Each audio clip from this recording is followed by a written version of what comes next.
Hello tout le monde, aujourd'hui on se retrouve pour une nouvelle vidéo sur un remplissage sur des ongles crochus. Je vais vous montrer comment on le fait. Donc pour commencer, je vais venir désinfecter les mains de ma cliente. Puis avec ma ponceuse sur 35 000 tours, je vais venir tout simplement enlever la couleur. Donc le but c'est de désépaissir au niveau de la cuticule, mais de garder quand même une certaine épaisseur sur le bord libre de l'ongle. Donc je viens faire ça sur tous les ongles. Et comme vous voyez, voilà, j'enlève la couleur et j'affine au niveau des cuticules surtout. Donc je passe bien ma ponceuse au niveau des cuticules et sur la pointe, j'enlève vraiment juste la couleur. Je viens raccourcir, si besoin évidemment, là pour le coup on a besoin de raccourcir. Et je fais ça sur tous les ongles. Hop, on enlève bien tous les mini décollements qui peuvent se faire sur le côté et on enchaîne. Une fois que cette étape est terminée, je vais tout simplement venir avec ma libre faire ma préforme. Donc j'aime bien faire ma préforme avant de faire ma préparation, tout ça. Je trouve que c'est plus facile pour moi. Après des fois je fais ma préparation et ensuite ma préforme. En tout cas j'aime bien la faire avant de mettre le gel. Pour le coup sur les ongles crochus, je préfère la faire avant parce que comme ça je peux redresser légèrement l'ongle. Donc sur cette cliente-là, elle a les ongles crochus, mais comme on les fait assez courts, on n'a pas besoin d'énormément redresser. Donc comme vous voyez, je passe beaucoup par le dessous. En fait, je fais ma forme par le dessous pour justement redresser l'ongle. Le but étant que mon ongle ne fasse plus cet effet crochu. Évidemment, après, au bout de 3-4 semaines, le temps du remplissage, l'ongle aura repoussé vers le bas, c'est normal, c'est totalement normal, c'est sa forme de prédilection. Un ongle crochu, c'est quoi? C'est un ongle en fait qui a tendance à être plutôt bombé. En général, c'est des ongles qui sont plutôt durs au niveau de la dureté de l'ongle. Ils sont plutôt durs et ils vont vers le bas. Donc on peut avoir un ongle crochu et tous les autres ongles normaux, comme on peut avoir toute la main crochue. Donc souvent quand on a un seul ongle, ça va être souvent l'index, sûrement l'ongle qui prend le plus de coups. En tout cas, c'est ce que j'ai pu remarquer chez mes clientes et sur moi aussi. Je vois que mon index il commence un petit peu à aller vers le bas. Mais voilà, c'est possible d'en avoir qu'un seul sur toute la main. C'est possible d'avoir tous les ongles crochus. En l'occurrence, là, on a tous les ongles crochus. C'est des ongles qui ont tendance à être vraiment bombés naturellement. Donc, le but étant de venir créer notre apex au niveau de la cuticule, de pas trop mettre de gel au niveau de son bombé naturel et d'en remettre pas mal au niveau du bord libre parce qu'en fait, on va couper son ongle naturel par le dessous. Si vous voulez une vidéo plus explicative encore avec des petits schémas et tout, n'hésitez surtout pas à me le dire, je vous le mettrai. Je vous la préparerai et dès que j'ai un nouveau modèle avec des ongles crochus, je vous montrerai tout ça. Sur ce, je fais ma préforme de partout et ensuite on va préparer notre embout emery. Donc je vais le mettre sur 5000 tours et tout simplement je vais venir faire ma préparation habituelle sur les ongles de ma cliente. C'est-à-dire je passe de partout sur tout l'ongle. C'est pareil, je vais pas tarder à vous tourner une vidéo sur la préparation de l'ongle parce que celle qui est sur ma chaîne commence à être vieille, même si les règles sont les mêmes. Je trouve que la qualité n'est plus comme je le fais maintenant, quoi. Et donc voilà, je vous laisse regarder tout ça et la petite préparation de l'ongle. Donc moi, comme d'habitude, en fait, je viens commencer à retirer les cuticules.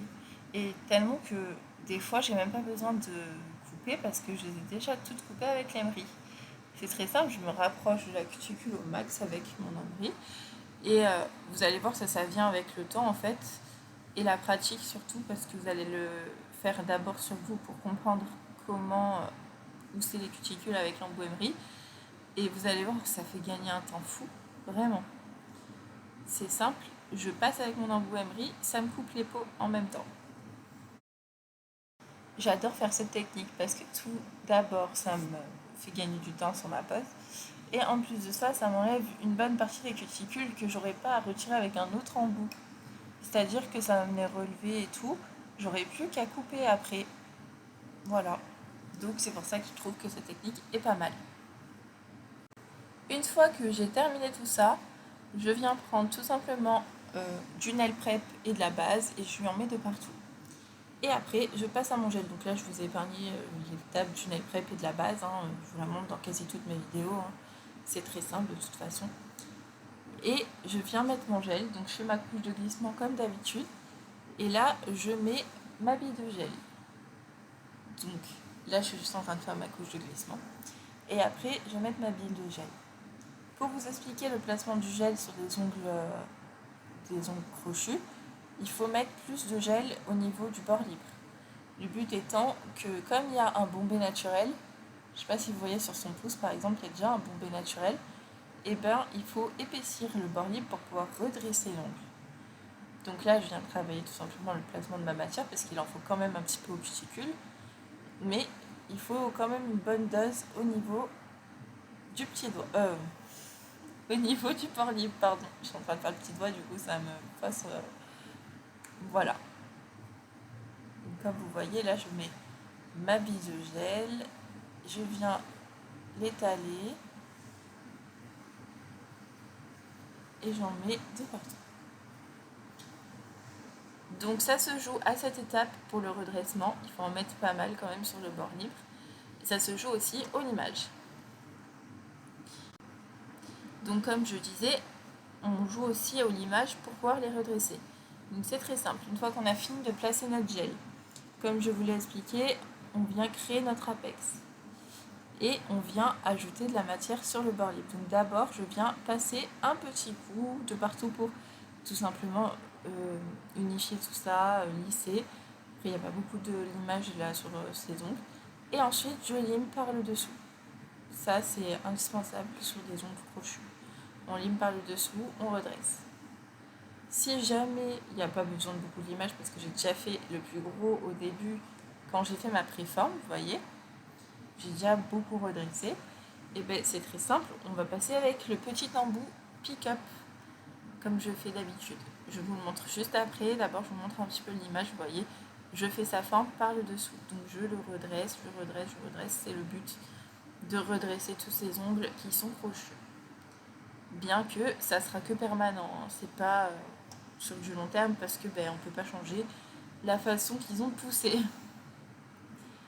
Donc on vient faire ça sur tous les ongles.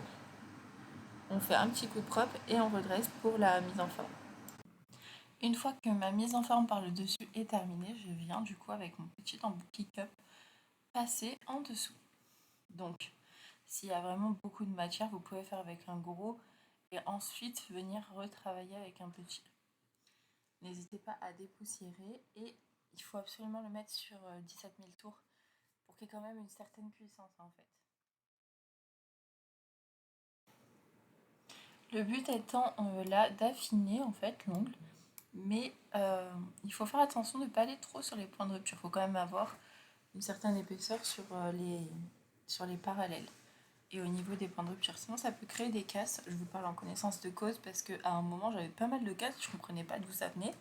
Et en fait ça venait de là. Je retirais trop de produits en dessous.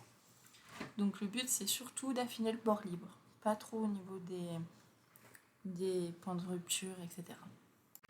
Une fois que tout est terminé, que j'ai aussi coupé mes cuticules, parce que moi j'aime bien le faire après l'image, pour être sûr de ne pas couper la peau, etc. Et bien je viens tout simplement mettre mon vernis. Donc je mets mon vernis en 2 couches. Là on a choisi un petit bleu pailleté. Et je mets aussi mon top coat à la fin. Voilà. Je vous ai déjà fait une vidéo sur la pose de vernis semi-permanent si ça vous intéresse. Je vous la mets dans le petit i. Et voilà le résultat de cette petite vidéo. J'espère que je vous aurai aidé et appris du coup comment redresser un ongle sur un remplissage. Et puis je vous fais de gros bisous, je vous dis à la semaine prochaine pour une nouvelle vidéo. Bisous!